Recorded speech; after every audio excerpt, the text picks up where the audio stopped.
ভীষণই গরম পড়েছে, আর এই গরমে একটু আইসক্রিম খেতে বেশ ভালোই লাগে। তো আজকে আমি বানিয়ে নিলাম ম্যাঙ্গো আইসক্রিম। চলো তোমাদের সাথে রেসিপিটা একটু শেয়ার করে নিই আমি কীভাবে বানালাম। আমি এখানে একটা আম নিয়েছি, মাঝারি সাইজের একটা হিমসাগর আম। আমটাকে ভালো করে খোসা ছাড়িয়ে পিস পিস করে আমি একটু কেটে নেব। তারপর এটাকে একটু মিক্সিতে পেস্ট করে নিতে হবে। আর আমটা যাতে একটু মিষ্টি হয় সেটা দেখতে হবে, মিষ্টি আম হলে খেতে বেশি ভালো লাগবে।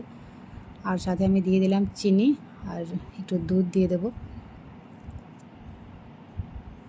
একটু গুঁড়ো দুধ আর একটু আমি গরুর দুধ দিয়েছি। 2 রকম দুধ দিয়ে ভালো করে আমি মিক্সিতে কিন্তু পেস্ট করে নিয়েছি। দেখতেই পাচ্ছ খুব সুন্দরভাবে পেস্ট হয়ে গেছে। আর ম্যাঙ্গো আইসক্রিম ফ্লেভারটাও সুন্দর লাগে, খেতেও কিন্তু দারুণ হয়। আর আমি এখানে যে কেক মোল্ড থাকে সেই কেক মোল্ডে কিন্তু বানাতে দিলাম। তোমরা চাইলে কাগজের যে চায়ের কৌটোগুলো হয় সেগুলোতেও বানাতে দিতে পারো। আর কিছু ড্রাই ফ্রুটস আমি দিয়ে দিয়েছিলাম বাড়িতে থাকা। আর তোমরা যে কোনো পাত্রে এটা বানিয়ে নিতে পারো, খেতে দুর্দান্ত হয়।